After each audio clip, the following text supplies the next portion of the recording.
November the 17th, 2024. Guys, you're looking at an article, if you look to the right over here, it came out this afternoon at 1:16 p.m. on Zero Hedge, November 17th.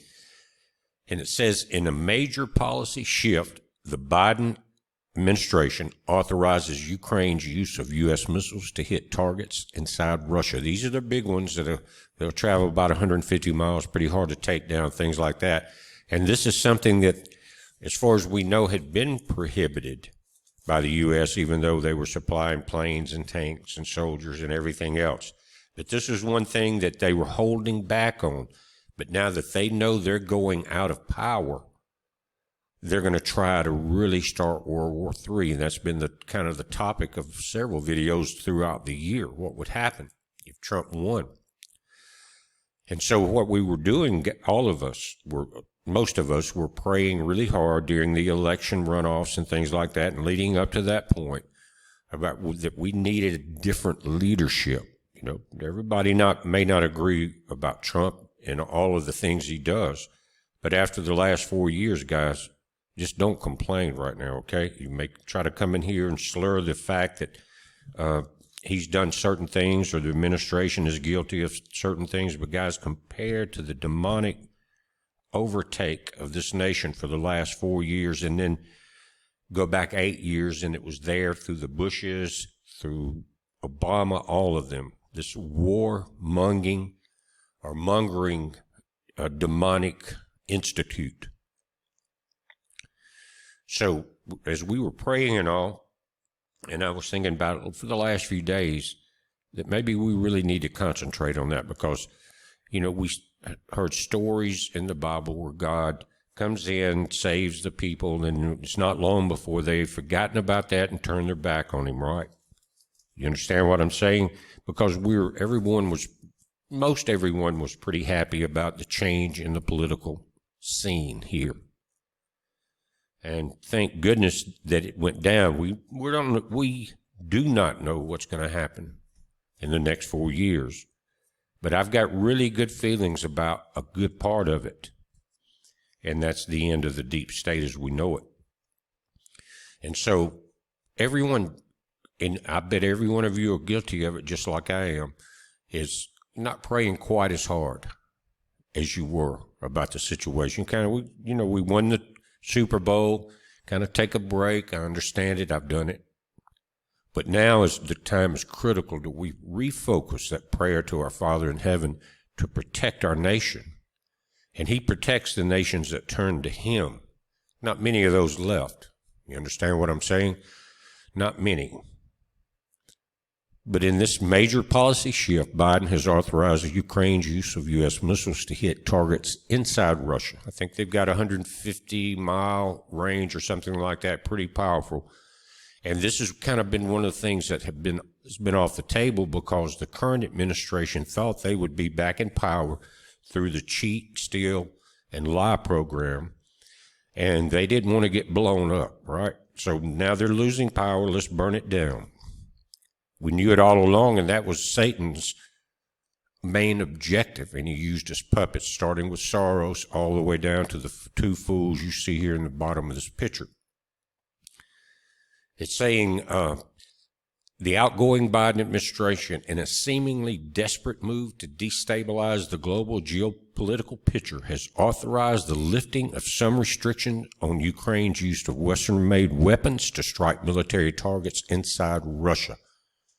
According to the reports from Bloomberg and the Associated Press, the decision was reportedly shaped by North Korea ramping up support for President Vladimir Putin's army and an increase in Russian missiles and drone attacks on its neighbor.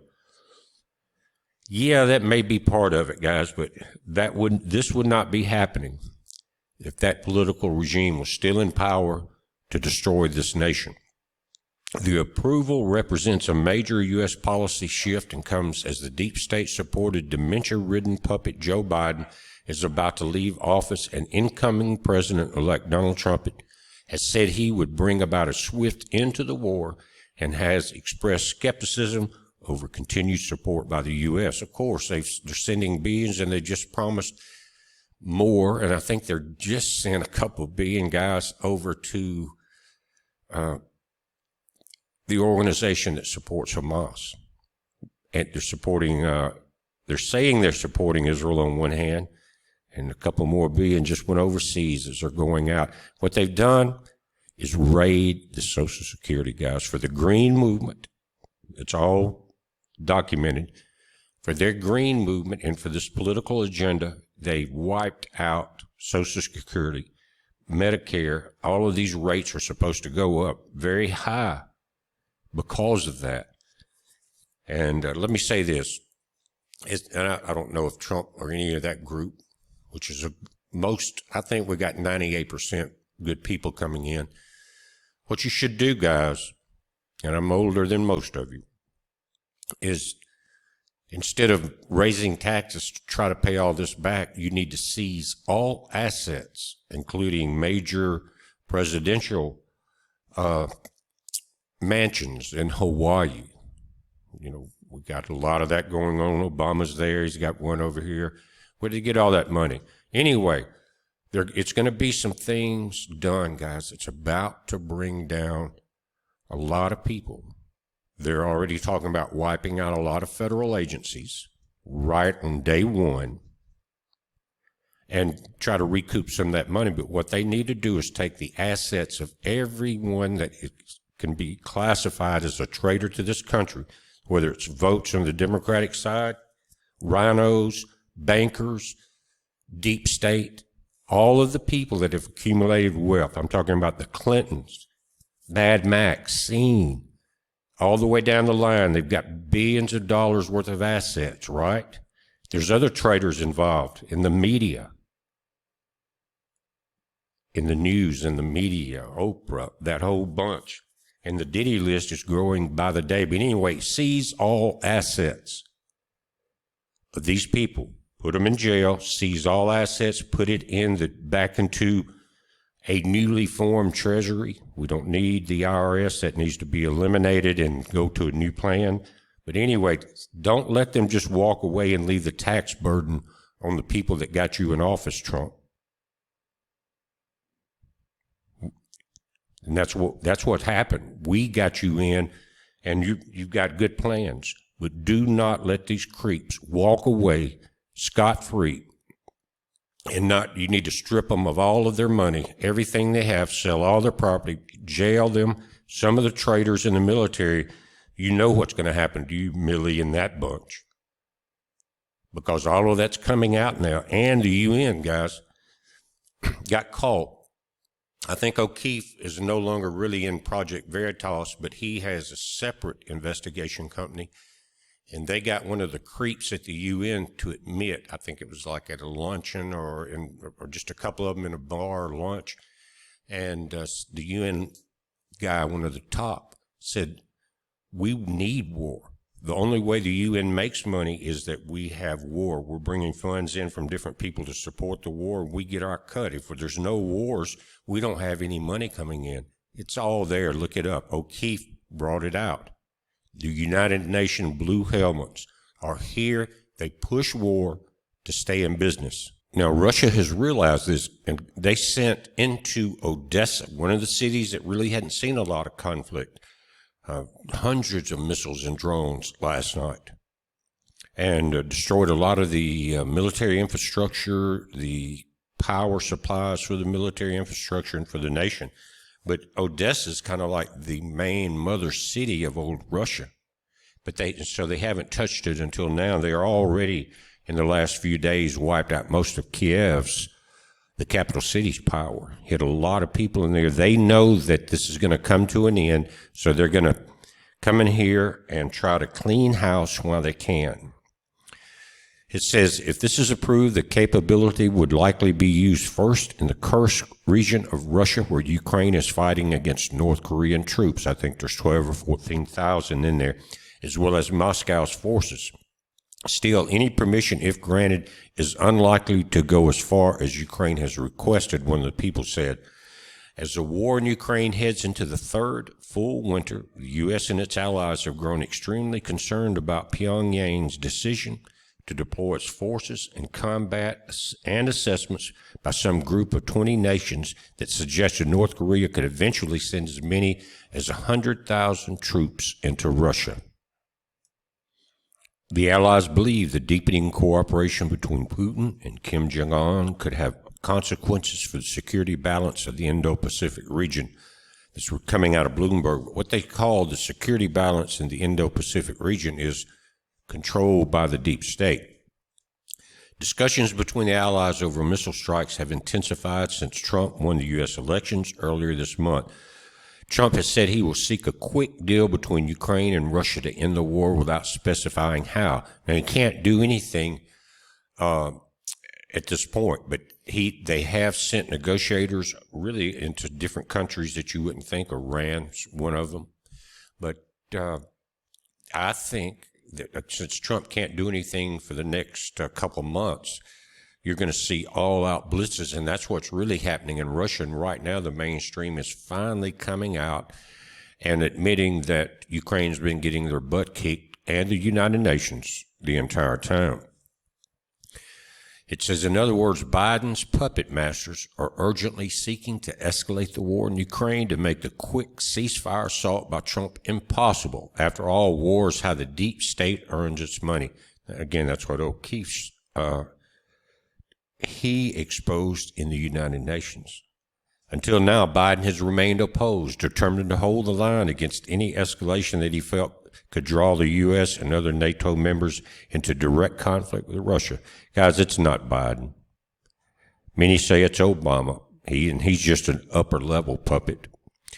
But what supposedly triggered the shift is not Trump's desire to end the war, at least not according to Bloomberg's deep state sources, but North Korea's decision to deploy thousands of troops to Russia to help Moscow reclaim their land in the cursed border region that Ukraine seized this year. And guys, they are just letting them sit up there in this little area. They've got them surrounded. They can't do anything. They just left them there, and they're just stalled. One group, and Russia's kicking butt everywhere else. Trump, who takes office in January, spoke for months as a candidate about wanting Russia's war in Ukraine to be over. He also repeatedly slammed the Biden administration for giving Kiev tens of billions of dollars in aid. I wonder what 10% adds up to in all of this. And you got to throw in, where's Hunter and all that. His resounding election victory has Ukraine's international backers worrying that any rushed settlement would mostly benefit Putin. It's going to benefit Putin whether or not Trump gets in or not. They are kicking butt, and they've got a deal with North Korea and China.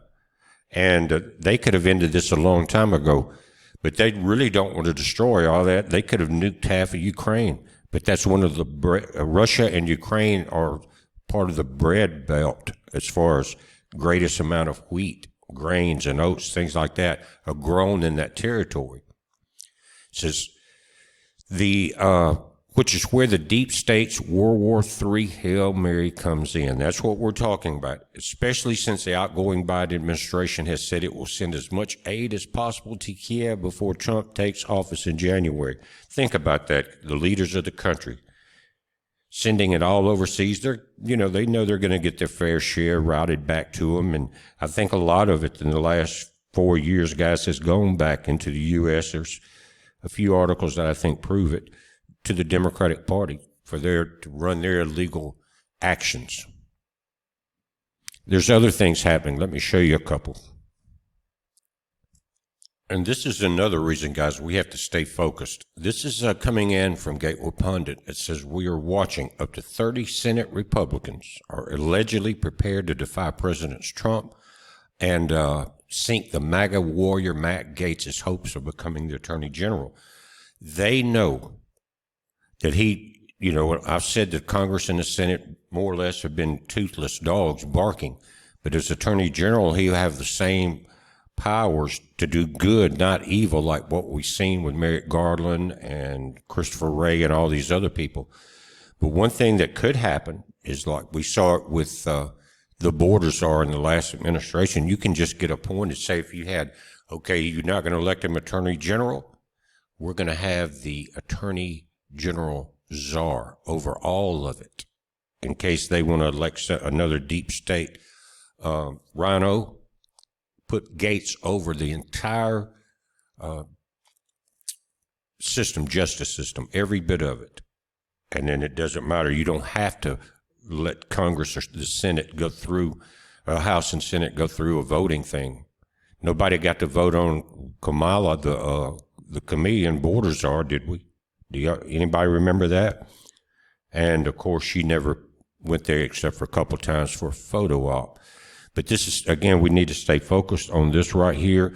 And I think that Trump and the group he's getting around him have learned a very valuable lesson.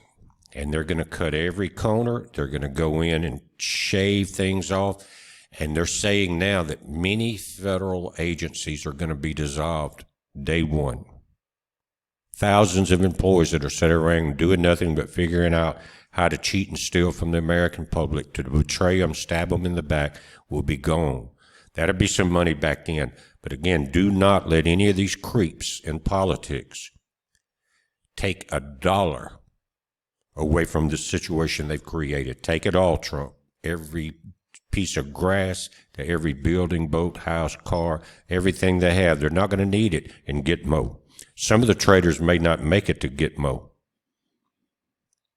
Guys, we're watching this. You watch it. Remember, just keep in your mind every day. Let's pray. Pray to our Father and let him know we continually keeping in him in our mind and our prayers, because he brought us through some pretty rough times.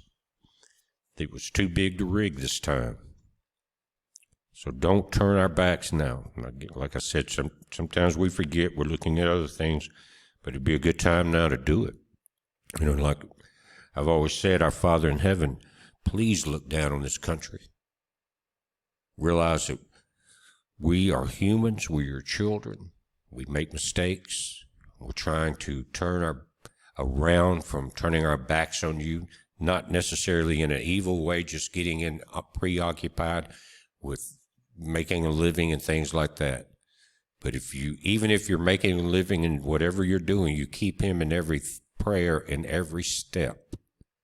And he's going to guide those steps in the right direction. So let's don't forget that, because we still are not through with this battle yet. We're watching it, guys. You watch it. It's a heads up. Be safe.